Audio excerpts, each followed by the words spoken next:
माझ्या महाराष्ट्रातील बांधवांनो, भगिनींनो आणि मातांनो, नमस्कार. जय महाराष्ट्र. सर्वप्रथम मी आपल्याला गुढीपाडव्याच्या शुभेच्छा देतो.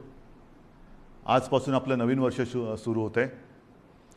खरं म्हणजे या शुभेच्छा आज सकाळीच मी आपल्याला दिलेल्या आहेत, पण प्रत्यक्ष आज आत्ता भेटून पुन्हा एकदा शुभेच्छा देतोय. गेल्याही वर्षी आपण गुढीपाडव्याच्या शुभेच्छा दिल्या होत्या आणि त्या सुमारास साधारणतः एक आपण अशी आशा व्यक्त केली होती, एक प्रार्थना केली होती की पुढचा गुढीपाडवा जो आहे म्हणजे आजचा, हा कोविड मुक्त वर्षाची सुरुवात करणारा असू दे. मधल्या काळामध्ये तशी परिस्थिती नक्की आपण निर्माण केली होती. त्याचं श्रेय मी आपल्या शासकीय यंत्रणा म्हणजे मग डॉक्टर्स, आरोग्य कर्मचारी, पोलीस वगैरे, महसूल यांच्या बरोबरीने आपल्याला सुद्धा त्याचं श्रेय देतोय. साधारणतः डिसेंबर, जानेवारी, फेब्रुवारीपर्यंत आपण कोविडवरती चांगलं नियंत्रण मिळवलं होतं. मग गेल्या वर्षीचा गुढीपाडवा म्हणजे साधारणतः हाच काळ आणि या वर्षीचा याच्यामध्ये नक्की फरक काय झालेला आहे? फरक खूप झालेला आहे. मधल्या काळात जे आपल्याला वाटत होतं की हे युद्ध आपण जिंकत आलेलो आहोत, त्या युद्धाला पुन्हा एकदा सुरुवात झालेली आहे. आणि ही सुरुवात अशी तशी नाही आहे, तर फार भयानक पद्धतीने ही रुग्णवाढ झालेली आहे. भयानक पद्धतीने म्हणजे आजचा जो आकडा आहे रुग्णांचा, तो आजपर्यंतचा सगळ्यात उच्चांक गाठणारा हा आकडा आहे. जवळपास 60,212 एवढे कोविड पॉझिटिव्ह रुग्ण आज आपल्या राज्यामध्ये नोंदवले गेलेले आहेत. 60,212 म्हणजे फार भीतीदायक ही परिस्थिती आहे. त्याच वेळेला मी एक आणखीन गोष्ट आपल्याला सांगू इच्छितो की साधारणतः गेल्या वर्षी जेव्हा कोविडने आपल्या राज्यामध्ये किंबहुना आपल्या देशामध्ये पहिलं पाऊल टाकलं, तेव्हा आरोग्य सुविधा काय होत्या मी वेळोवेळी आपल्याला कल्पना दिलेली आहे. कोविडसाठी चाचणी करणारी जी लॅब आपण म्हणतो ती आपल्या राज्यात 1 किंवा 2च होत्या. आज सर्व मिळून जवळपास 523 चाचणी केंद्र आपल्या राज्यामध्ये आहेत. आता तुम्ही म्हणाल तुम्ही 523 सुरू केलेत, ती केलेलीच आहेत, पण तरी देखील चाचणीसाठी आणि चाचणीचे रिपोर्ट यायला उशीर लागतोय. कारण सरळ आहे की आता त्या वाढवलेल्या सुविधासुद्धा आपल्याला अपुऱ्या पडायला लागलेल्या आहेत. प्रत्येक गोष्टीची एक क्षमता असते, त्या क्षमतेपेक्षा अधिक भार जर कोणत्याही यंत्रणेवरती पडला किंवा टाकला तर साहजिकच आहे काही काळ हे असं चालत राहील आणि मग काही काळानंतर ती यंत्रणा कोलमडून पडेल. आज आपल्या चाचणी केंद्रांवरती प्रचंड ओझं आलेलं आहे. रोजच्या रोज आपण चाचण्यांची संख्या वाढवतो आहोत. साधारणतः 85,000 करत होतो, ते आता 2.25-2.5 लाखापर्यंत गेलेले आहे. अजूनही वाढवतो आहोत. मुंबईमध्ये सुद्धा आपण खूप वाढ केलेली आहे. कोविड केअर सेंटर्स गेल्या वेळेला साधारणतः 2600 होते, 2665, आता 4000च्या आसपास आपण केलेले आहेत. बेड्सची संख्या वाढवलेली आहे. बेड्ससुद्धा मी बघतो इकडे की गेल्या वेळेला किती होते, गेल्या वेळेला साधारणतः 3.25 लाख होते, आता 3.5 लाखाच्या वरती गेलेले आहेत. म्हणजे याच्यामध्ये सगळे आले, आयसोलेशन बेड्स आले, व्हेंटिलेटरचे आले, साधारणतः मध्यम लक्षणाचे आले, सगळेच. पण आता या सुविधांवरती भार यायला लागलेला आहे. मधल्या काळात आपल्याला कल्पना आहे की आपण MPSC 10वी आणि 12वी या विद्यार्थ्यांच्या आयुष्याची खेळ व्हायला नको म्हणून ह्या परीक्षा आपण पुढे ढकललेल्या आहेत. या परीक्षा आपण पुढे ढकलू शकलो. कोविडची लाट कमी झाल्यानंतर ते आपण घेऊ शकतो, पण आपली जी परीक्षा सुरू आहे ती परीक्षा मात्र आपण पुढे ढकलू शकत नाही. माझे तर म्हणणे लवकरात लवकर त्याच्यामध्ये आपल्याला उत्तीर्णच व्हावंच लागेल. आज चहूबाजूने आपल्यावरती दडपण येते, ऑक्सिजनची कमतरता जाणवते. मी मुद्दामून आपल्याला हे सांगतोय याचं कारण की मी गेले काही दिवस समाजातील प्रत्येक घटकाला सोबत घेण्याचा प्रयत्न करतो आहे, त्यांच्याशी चर्चा संवाद करण्याचा प्रयत्न करतो आहे, सगळ्यांचं एकमत करण्याचा प्रयत्न करतो आहे. साहजिकच आहे मतमतांतरही असणारच, पण ही मतमतांतरं किती काळ आपण चर्चा करत बसायची, चर्चा चर्चा चर्चा, निष्पन्न काहीच नाही. हे आता परवडणारं नाही आहे. कारण हा जो कालावधी आहे, हा जो वेळ आहे, हा एकदा जर का आपल्या हातातून निघून गेला तर मग आपल्या मदतीला कोणी येऊ शकणार नाही. आणि ही सगळी परिस्थिती आता मी जी तुम्हाला सांगतो आहे, साधारणतः आज आपल्या राज्यामध्ये 1200 मेट्रिक टन ऑक्सिजनचं उत्पादन दर दिवशी होतं. 1200 मेट्रिक टन. आजच्या घडीला आपण 100% ऑक्सिजनचा वापर हा पूर्णपणे आरोग्य सुविधांसाठी, म्हणजे ज्यांना कोविडमध्ये ऑक्सिजनची आवश्यकता आहे, प्राणवायू, त्यांच्यासाठी वापरतो 100%. आणि हा वापर जर 1200 मेट्रिक टन आपला रोजचा उत्पादनाचा आकडा मी आपल्याला सांगितला, तर साधारणतः आजच आपण 950 ते 1000 टन प्रतिदिन एवढा ऑक्सिजन कोविड रुग्णांसाठी वापरतो आहोत. म्हणजे किती आपण काठोकाठ आलो ते बघा. बेड्स मिळत नाही आहेत, ऑक्सिजन आत्ता अपुरा पडायला लागलेला आहे. रेमडेसिवीर औषधांची प्रचंड मागणी वाढलेली आहे.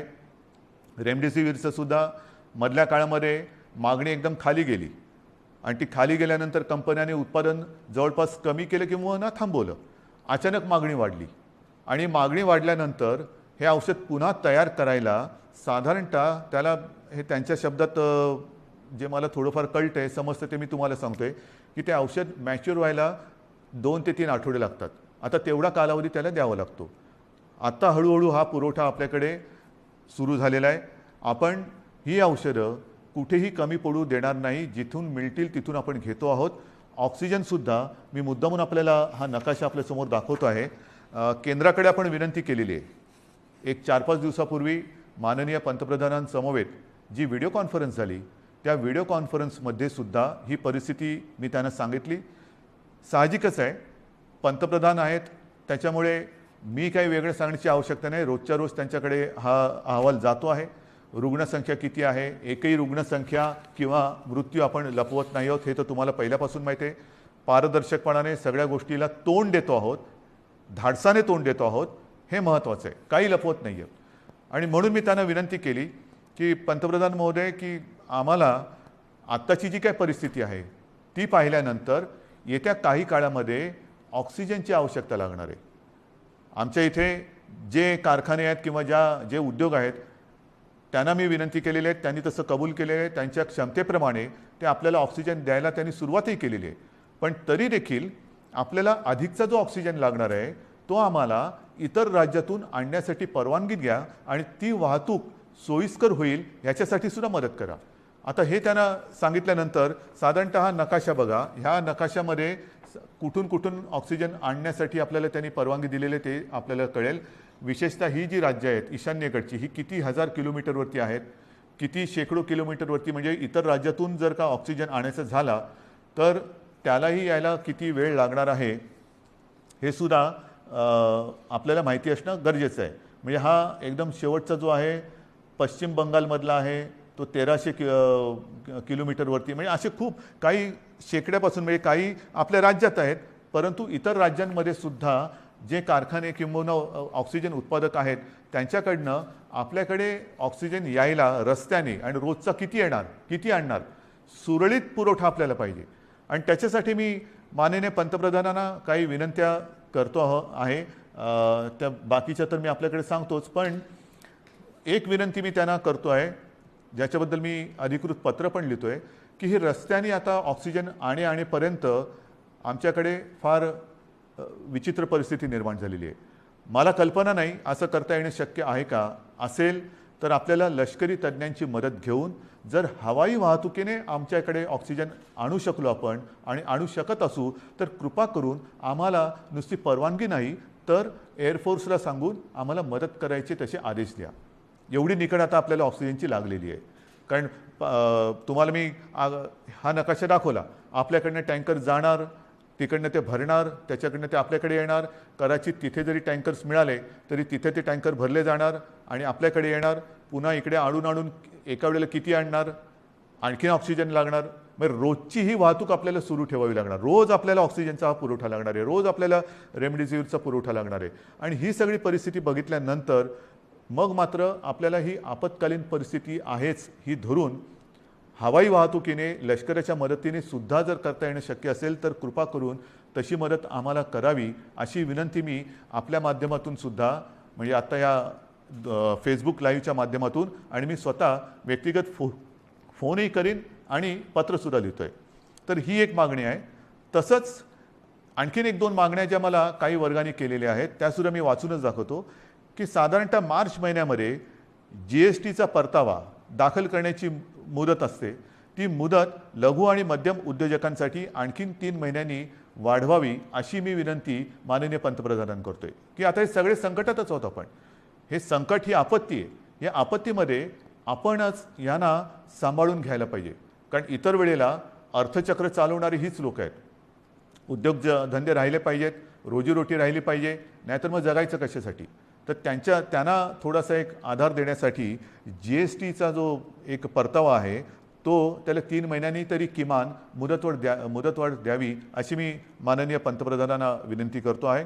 नंतर जसे आपण बघत असतो की भूकंप होतो, काही वेळेला अतिवृष्टी होते, पूर येतो, मग ती नैसर्गिक आपत्ती आपण जाहीर करतो. नैसर्गिक आपत्ती जाहीर केल्यानंतर मग त्याच्यामधले जे काही निकष असतात त्या निकषच्या अनुषंगाने आपण वैयक्तिक मदत ही करत असतो. तर ही सुद्धा एक नैसर्गिक आपत्ती आहे, तिथं आपण सगळ्यांनीच मानलेली आहे. पण ह्या नैसर्गिक आपत्तीमध्ये जसं इतर नैसर्गिक आपत्तीमध्ये जे निकष आपण लावतो आणि विशेषतः ज्यांची रोजीरोटी ही ह्याच्यामध्ये थोडीशी हल्लेली आहे म्हणा किंबहुना जाण्याची शक्यता निर्माण झालेली आहे, त्यांच्या रोजीरोटीवरती गदा किंवा संकटात सापडलेली आहे, अशा लोकांना व्यक्तिगत मदत आपण काय करू शकतो ती मदतसुद्धा द्यावी अशी मी माननीय पंतप्रधानांकडे विनंती करतो आहे. याचं कारण असं की ही आपत्ती ही फार विचित्र आहे. याच्यावरती अजूनही म्हटलं तर औषध सापडलेलं तर नाहीच आहे, पण लस ही सापडलेली आहे. माननीय पंतप्रधानांनी सांगितलं की 11 ते 14 तारखेपर्यंत टीका महोत्सव करा आहे. माझं तर म्हणणं केवळ 4च दिवस नाही, आमच्याकडे आम्ही लसीकरणाचा वेग हा मोठ्या प्रमाणात वाढवलेला आहे. पुन्हा मी त्या लस किती मिळते आणि किती ह्या राजकारणात जाऊ इच्छित नाही, पण लसीकरण हे वाढवावंच लागेल. लसीकरण का वाढवायचं तर लसीकरण केल्यानंतर ह्या लाटेतून बाहेर पडू का नाही. कारण लस दिल्यानंतर सुद्धा प्रतिकारक शक्ती यायला काही दिवस जावे लागतात. नक्कीच आत्ताची लाट ही प्रचंड मोठी आहे. या लाटेतून आपल्याला काही गोष्टी मी पुढे सांगणार आहेत त्या करूनच बाहेर पडावं लागेल. परंतु लसीकरण एवढ्यासाठी की लसीकरण केल्यानंतर तिसरी लाट, कारण जगामध्ये आता तिसरी लाट, चौथी लाट, पाचवी लाट ह्या अशा लाटामागून लाटा ह्या येत आहेत, हा अनुभव आहे. जसं ब्रिटननी काय केलं 2.5 ते 3 महिने अत्यंत कडक निर्बंध लावले, लॉकडाऊन केला. पण दरम्यानच्या काळामध्ये त्यांनी संपूर्ण जनतेला जवळपास काही टक्के जनता त्यांनी आता कव्हर केली, 50%हून जास्त झाली असेल जनतेला त्यांनी वॅक्सिनेशनच्या माध्यमातून एक सुरक्षित केलं. लसीचा पहिला डोस देऊन टाकला आणि तो दिल्यानंतर आत्ताचं तिथलं जे चित्र आहे हॉस्पिटलायझेशन बरंचसं कमी झालेलं आहे, मृत्यूदर हा घटलेला आहे. मग त्याच दिशेने त्याच मार्गाने आपल्याला देखील जावं लागेल. आपल्याला येत्या काही काळात भरपूर प्रमाणामध्ये लसीकरण वाढवावं लागेल की जेणेकरून पुढची लाट आपण कदाचित थोपवू नाही शकणार, पण तिचा वेग हा मंदावू शकू. म्हणजे पहिली लाट आता जर का बघितलं आपण पाठीवळून बघताना तर ह्या लाटेच्या तुलनेत ती लाट काहीच नव्हती. एवढी प्रचंड मोठी ही लाट आहे. अजूनही आपण पीकच्या जवळ गेलो आहोत की नाही कळायला मार्ग नाही आहे. रोजची रुग्णसंख्या वाढते आहे की कुठपर्यंत वाढेल सांगता येत नाही. एक वेगळेपण मी आपल्याला सांगतो की गेल्या वर्षीसुद्धा जेव्हा कोविडची सुरुवात झाली तेव्हा साधारणतः आपण एक चित्र समोर ठेवत असतो की आज एवढी रुग्णसंख्या आहे तर 15 दिवसानंतर रुग्णसंख्येत किती वाढ होईल, रुग्णवाढ किती होईल, महिन्याभरानंतर रुग्णवाढ किती होईल, आणखीन अशीच रुग्णवाढ राहिली, हाच वेग राहिला तर किती दिवसात किती रुग्णवाढ होईल. आणि मी आपल्याला सांगू इच्छितो गेल्या वर्षी केवळ आपल्या आणि आपल्याच जिद्दीमुळे आणि आपल्या संयमाने, आपल्या सहकार्यामुळे जे काही चित्र आपल्याला दाखवलं गेलं होतं तेवढी लाट आपण येऊ दिली नव्हती. त्यापेक्षा कितीतरी खाली आपण कोविडला ठेवला होता.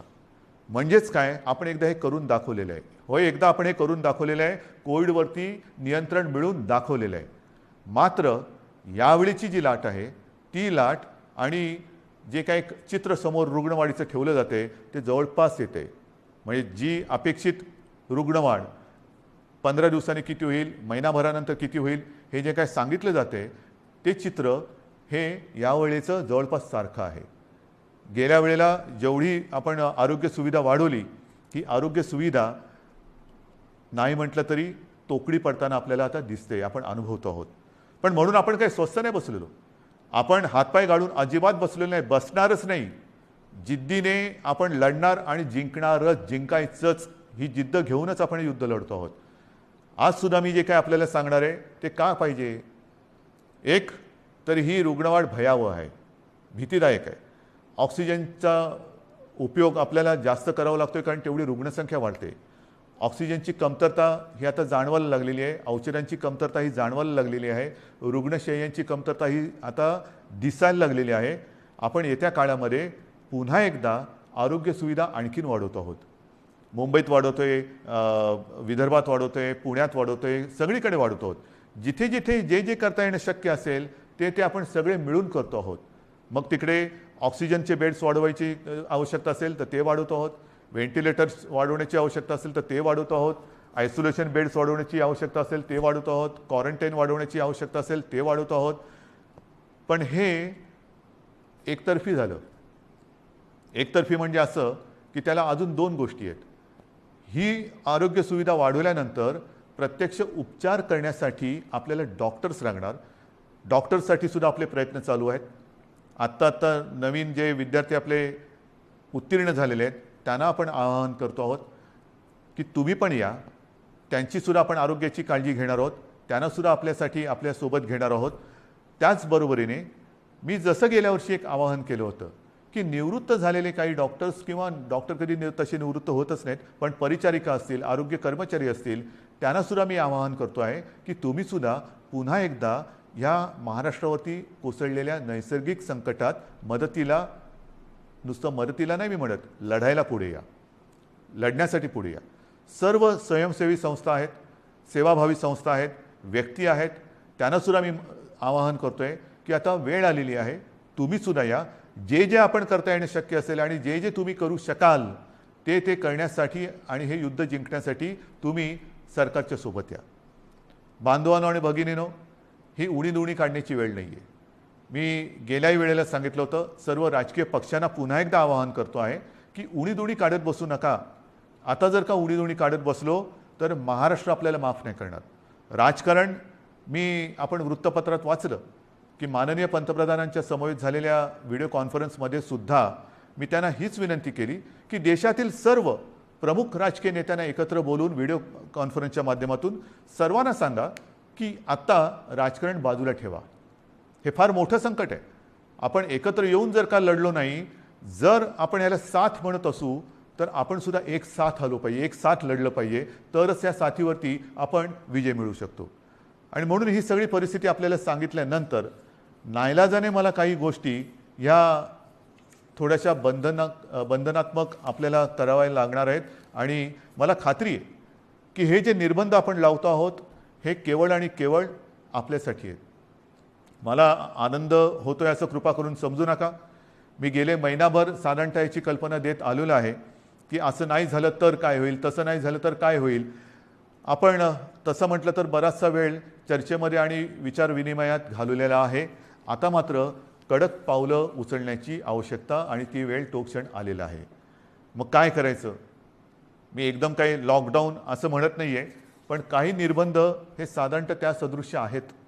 कारण ही साखळी जर का तुटली नाही तर ही साखळी आपल्याला पूर्ण गुरफटून गुंबरून टाकल्याशिवाय राहणार नाही. आपल्याला रोजीरोटी महत्त्वाची आहेच, त्याहीबद्दल मी बोलणार आहे. पण रोजीरोटीच्या बरोबरीने आधी जीव वाचवायला पाहिजे. जीव वाचलं तर सगळं काही आहे. आणि जीव वाचवणं हाच आत्ता आपल्यासमोरचा महत्त्वाचा मुद्दा आहे. आणि तो वाचवण्यासाठी मी पुन्हा एकदा सगळ्यांना हात जोडून विनंती करतो आहे की आजपर्यंत जी काही निर्बंध आपण टाकलेले होते त्या निर्बंधात आता आपण अधिक वाढ करतो आहोत. आणि हे निर्बंध उद्या 8 वाजल्यापासून, संध्याकाळी 8 वाजल्यापासून आपल्या राज्यात लागू होतील. एक फक्त अपवाद थोडा आपल्याला करावा लागणार आहे, कारण तिथे 2-4 दिवसामध्ये मतदान आहे, ते म्हणजे पंढरपूर मंगळवेढा मतदारसंघ, विधानसभा मतदारसंघ. आपल्याला कल्पना आहे की तिथले आपले लोकप्रतिनिधी भारत भालके यांचं कोरोनामुळेच निधन झालं होतं. दुर्दैवाने ते आपल्यातून गेले आणि त्यांची जी जागा आहे त्या मतदारसंघात येत्या 2-5 दिवसामध्ये मतदान आहे. मतदान झाल्यानंतर मात्र तिकडे सुद्धा हे निर्बंध अत्यंत कडकपणाने लागू होतील. म्हणून मी थोडंसं माझ्या आणि आपल्या सगळ्यांच्या मनाविरुद्ध असलं तरी ह्या काही गोष्टी आपल्याला सांगतो आहे. मला खात्री आहे की आजपर्यंत जसं सहकार्य आपण मला केलं, ज्या ज्या गोष्टी मी आपल्याला सांगितल्या त्या गोष्टी आपण पाळल्या, तसंच सहकार्य येत्या काही दिवसासाठी आपण मला कराल आणि तसं करावं अशी मी पहिल्याप्रथम आपल्याला विनंती करतोय. काही निर्बंध मी आपल्याला वाचून दाखवतो आहे आणि बाकीचे सर्व निर्बंध जे आहेत, सगळे नियम आहेत, ते लवकरात लवकर हे प्रसिद्धी माध्यमाच्या माध्यमातून आणि आपल्या जी काही साईट आहे त्याच्यावरती अपलोड केले जातील की जेणेकरून सर्वांना अत्यंत स्पष्ट शब्दात त्याची कल्पना येईल. जे निर्बंध आहेत ते असे आहेत की उद्या संध्याकाळपासून आपण ब्रेक द चेन म्हणजे ही शृंखला तोडायची, आपल्याला तोडावीच लागेल आणि ती तोडण्यासाठी आपण राज्यात 144 कलम लागू करतो आहोत. म्हणजेच आजपर्यंत ही दिवसा जमावबंदी आणि रात्री संचारबंदी असं होतं, कधी रात्री जमावबंदी करत होतो. आता मात्र आपल्याला पुढचे किमान 15 दिवस राज्यामध्ये संचारबंदी लागू करावी लागत आहे. अनावश्यक येणं जाणं हे आपल्याला आता पूर्ण बंद, मी टाळणं म्हणत होतो, आता ते पूर्ण बंद करावं लागणार आहे. कोणत्याही व्यक्तीला अतिआवश्यक काम किंवा योग्य कारण नसेल तर घराबाहेर आपण आता पडू द्यायचं नाही आहे. मी तर विनंती करतोय की हे मी नियम सांगतोय, पण मला आपल्याकडनं उलटं पाहिजे की जसं एक शब्द आहे जनता कर्फ्यू, जनता ठरवते की नाही आम्हीच आता हे करणार किंवा हे करणार नाही, तसं तुम्ही ठरवायचं आहे की नाही ना आता तसं अनावश्यक काही काम आणि आहे ना बाहेर संकट, तर मग मीच कारण नसताना घराबाहेर पडणार नाही.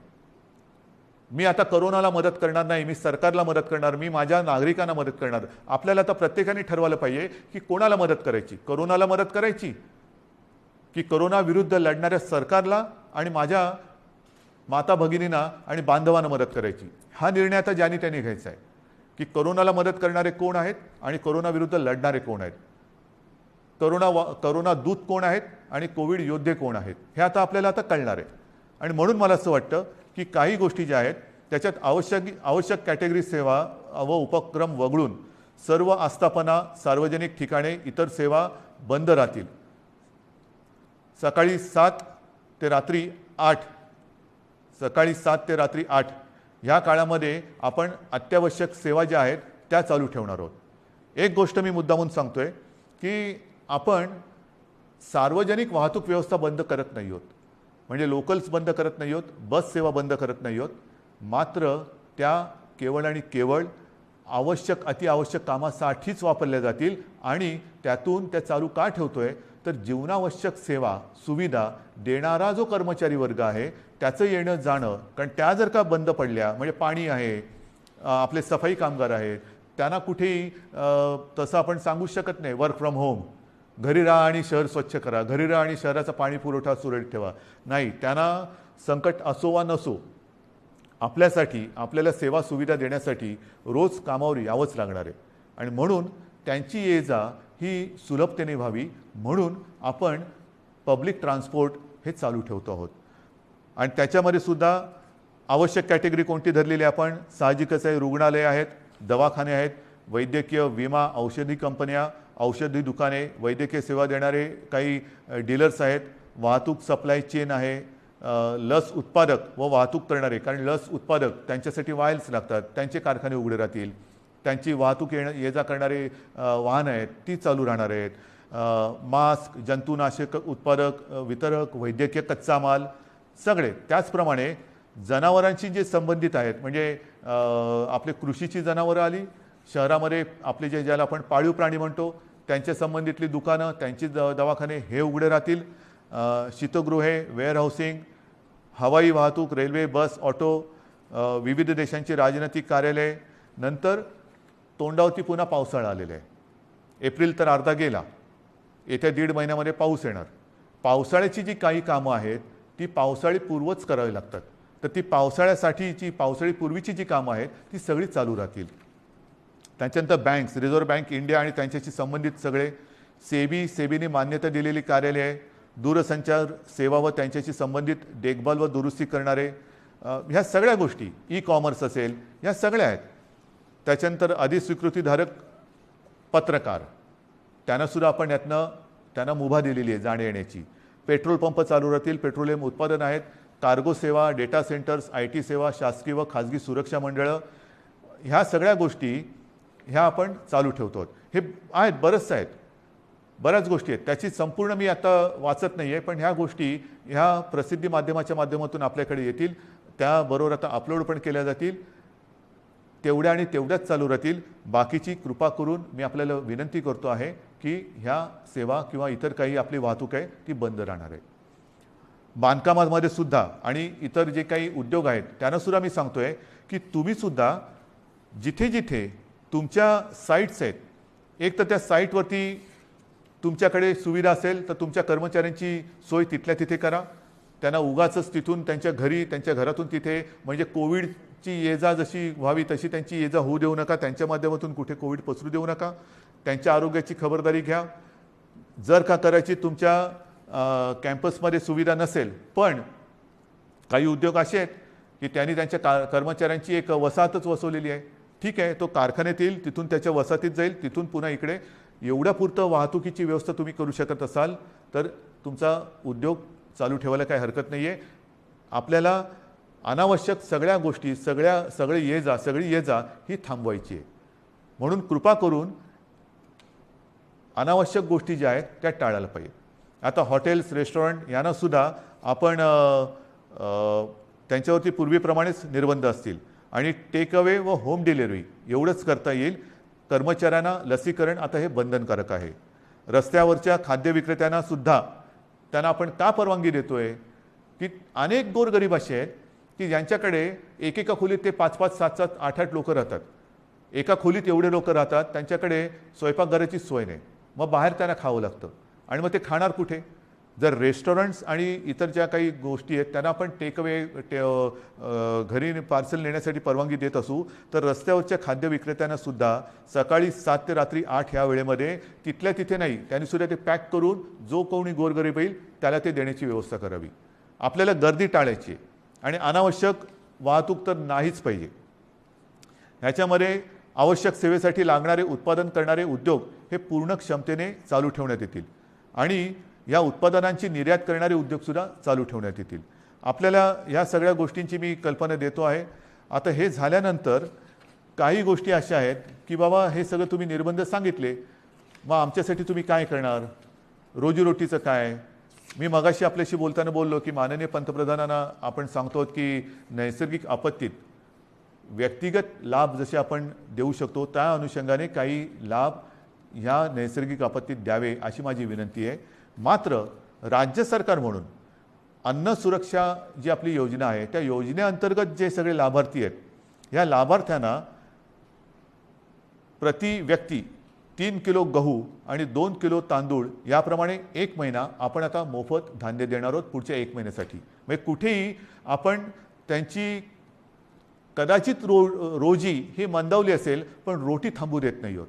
त्यांच्यासाठी अन्नधान्याची व्यवस्था आपण करतो आहोत आणि याच्यामध्ये नोंद केलेले जे आपल्याकडे लाभार्थी आहेत त्यांची संख्या साधारणतः 7 कोटी आहेत. म्हणजे 7 कोटी जे आपले नागरिक आहेत ह्या वर्गात मोडणारे, त्यांना आपण पुढच्या महिन्यामध्ये म्हणजे आजपासून जेव्हापासून ही बंधन उद्यापासून सुरू होतील 1 महिना प्रत्येकी 3 किलो गहू आणि 2 किलो तांदूळ याप्रमाणे 1 महिना मोफत आपण धान्य देणार आहोत. तसंच आपल्याला सर्वांना कल्पना आहे, सरकार आल्यानंतर आपण 10 रुपयात शिवभोजन थाळी ही गोरगरिबांसाठी सुरू करण्याची योजना जाहीर केली. ती जाहीर केली, योजना सुरू झाली आणि कोविड आला. मग काय करायचं? तर ही योजना कोविड आल्यानंतर आपण 10 रुपयाची जी एक शिवभोजन थाळी होती ती 5 रुपयावरती आणली आणि साधारणतः मी तोही आकडा सांगितलेला आहे. आतापर्यंत काही कोटी लोकांनी ह्या थाळीचा लाभ घेतलेला आहे. आता आपण ही शिवभोजन योजना जी आहे, ही जी थाळी आहे ती 10 रुपयाची थाळी आपण 5 रुपयात केली होती. आता पुढचा 1 महिना शिवभोजन आपण मोफत देणार आहोत. 2 लाख थाळ्या जवळपास आपण रोज देतो. ह्या 2 लाख थाळ्या म्हणजे हे शिवभोजन आपण हे मोफत देणार आहोत गोरगरिबांसाठी. म्हणजे सांगतात ना की तुम्ही लॉकडाऊन करताय पण रोजीरोटीचं काय, तर रोजी थोडीशी मंदावणार आहे. मी पुन्हा एकदा सांगतो, मला कल्पना आहे, पण रोटी कुठे आपण थांबू देत नाही. ही संपूर्ण व्यवस्था, हा सगळा जो काय मी भार नाही म्हणत, हे कर्तव्य जे आहे ते कर्तव्य आपलं सरकार हे समर्थपणाने सांभाळणारच. भार हा पडणार सरकारवरती, जसा तुमच्यावरती पडतोय तसा सरकारवरती पडतोय, पण सरकार हा आपल्या सगळ्यांच्या आशीर्वादाने भार सोसणार आणि सोसायला ते समर्थ आहे.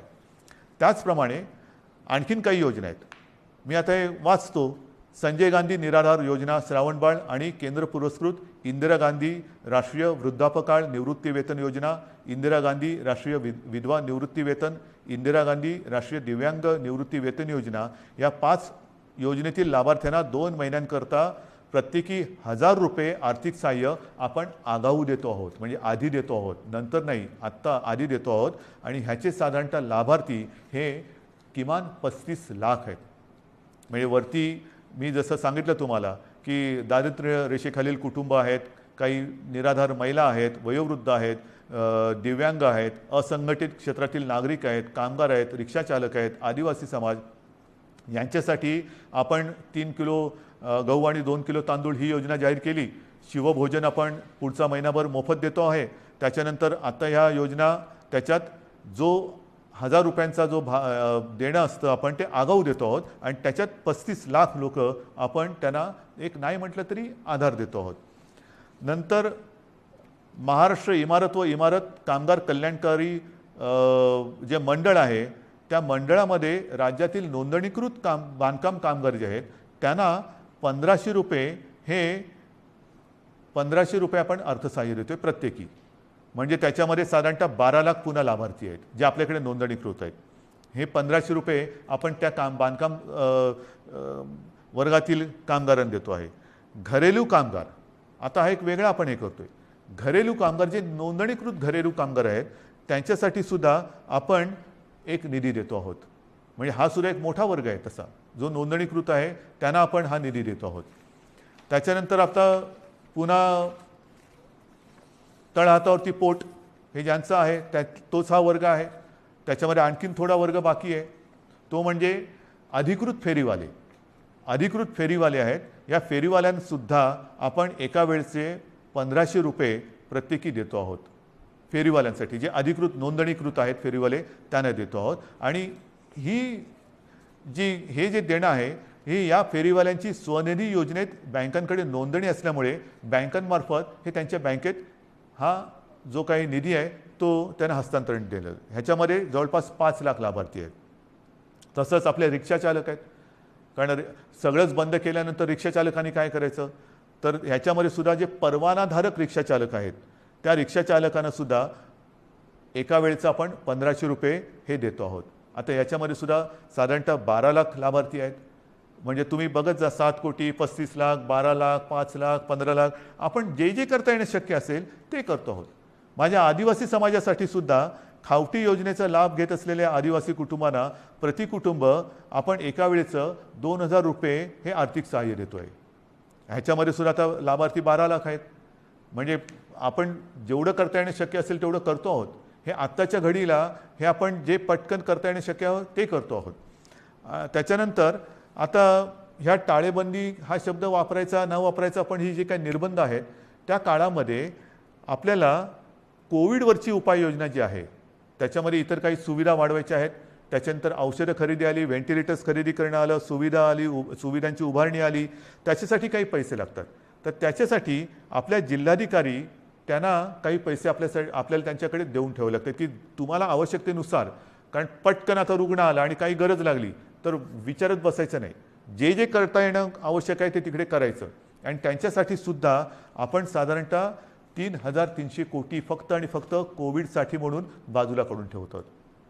म्हणजेच काय की आपण हा सगळा जर का एक आढावा घेतला तर ढोबळमानाने हे सगळं आपण करण्यासाठी जवळपास 5400 कोटी रुपये आपण हे विविध ज्याला आधार देतो म्हणतो, तुम्ही नुसती मदत नाही पण एक आधार देण्यासाठी आणि कोविड वाढू नये वाढलाच तर औषधोपचारासाठी सुविधांसाठी म्हणून आपण एवढा एक निधी बाजूला काढून ठेवतोय. आणि म्हणून मला असं वाटतं बांधवांनो आणि भगिनींनो, मी सगळी परिस्थिती आहे ही आपल्यासमोर ठेवलेली आहे. ऑक्सिजनची सुद्धा परिस्थिती आपल्याला सांगितलेली आहे, बिकट आहे. पुन्हा एकदा सांगतो, साधारणतः आपल्या राज्याची क्षमता ही 1200 मेट्रिक टन प्रतिदिनी उत्पादनाची आहे. आज जवळपास 950 मेट्रिक टनपर्यंतचा वापर ऑक्सिजनचा फक्त आणि फक्त कोविडग्रस्त रुग्णांना, ज्यांना ऑक्सिजनची आवश्यकता आहे, ज्यांचा श्वास घ्यायला त्यांना त्रास होतोय, ही कल्पनासुद्धा करणं अशक्य आहे, अवघड आहे की श्वास रोखला जातो म्हणजे काय होतंय, घुसमटणं म्हणजे काय आहे. त्यांचा श्वास मोकळा होण्यासाठी, त्यांचा श्वासोच्छ्वास परत नैसर्गिक होण्यासाठी म्हणून हा आपण ऑक्सिजन वापरतो आहोत. पण ह्याच संख्येने जर रुग्णवाढ होत राहिली तर हाताशी राहिलेला ऑक्सिजन हा येत्या काही दिवसात संपल्याशिवाय राहणार नाही. आजसुद्धा रोजची आपली रेमडेसिवीरची जी गरज आहे, किती वापर होतोय, सगळीकडनं मागणी होते, रेमडेसिवीर पाहिजे. आपल्याला कल्पना आहे आपल्या राज्यात आजच्या दिवशी साधारणतः किती रेमडेसिवीर इंजेक्शन वापरले जातात? साधारणतः 40 ते 50 हजार, म्हणजे 40 ते 50 हजार सरासरी रोजची आजची आपली रेमडेसिवीर इंजेक्शनची ही मागणी आहे, गरज आहे. आता तुम्ही विचार करा, आजच्या घडीला रेमडेसिवीर थोडंसं कमी पडते, त्याची आपण हे करतोय, सोय केलेली आहे, येत्या काही दिवसात ते नियमित होईल. पण जर काही रुग्णसंख्या, रुग्णवाढ अशीच राहिली, याच पटीत वाढत राहिली तर येत्या काही दिवसामध्ये रेमडेसिवीरची आवश्यकता ही दुप्पट होणार आहे. म्हणजे जिकडे 50 हजार असेल तिकडे 1 लाख होणार आहे. 1 लाख म्हणजे अजून एवढीच रेमडेसिवीरची आवश्यकता आपल्याला आहे. हे सगळं मी अत्यंत प्रामाणिकपणाने आपल्यासमोर ठेवलेलं आहे. त्याच्यामध्ये कुठेही लपवाछपवी नाही, कुठेही अपारदर्शकता नाही. ही बंधनं केवळ आणि केवळ एक नाईलाज म्हणून आपल्याला आता ही स्वीकारावी लागत आहेत. याचं कारण की जगभराचा जो अनुभव आहे, आरोग्य सुविधा वाढवणं, लसीकरण वाढवणं, मात्र त्याच वेळेला ते वाढवण्यासाठी थोडीशी एक मध्ये आपल्याला संधी लागते. ती संधी आणि ही साखळी तोडण्यासाठी आपल्याला हे निर्बंध स्वीकारावे लागतात. हे पूर्ण जगाने आता स्वीकारलेलं सत्य आहे. आणि म्हणून माझी आपल्याला हात जोडून विनंती आहे की ही बंधनं ही एकतर्फी टाकलेली नाही आहेत.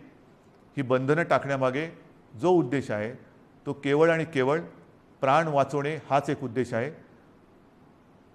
आनंददायी ही परिस्थिती नाही आहे, घाबरण्यासारखं सुद्धा तसं नाही आहे, कारण आपण समर्थपणाने ह्याचा मुकाबला करतो आहोत. आजपर्यंत जे सहकार्य आपण मला केलं, जसं मला आपल्या कुटुंबातील एक आपण मानता, त्याच तळमळीने आणि त्याच प्रेमाने आणि त्याच आपुलकीने माझ्यावरती मी पुन्हा सांगतो, टीका करणारे किती करत असले तर त्या टीकेची पर्वा न करता आपल्याशी जी माझी बांधिलकी आहे त्या बांधिलकीला स्मरून आणि तिला जागून मी केवळ आणि केवळ माझ्या राज्याच्या, माझ्या माता भगिनींच्या, माझ्या बांधवांच्या हितासाठी ही निर्बंध आपल्यावरती थोडीशी लादत आहे. कृपा करा, न चिडता, न रागावता समजून घेऊन सहकार्य करा आणि ही लढाई जिंकायला नुसती मदत नाही तर मी पुन्हा एकदा सांगतो की आपण सगळे सैनिक म्हणून सोबत या आणि ही लढाई जिंकायचीच या जिद्दीने पुन्हा एकदा कंबर कसून कोविड भगाव ह्या पद्धतीने आपल्याला आता हे करावं लागेल.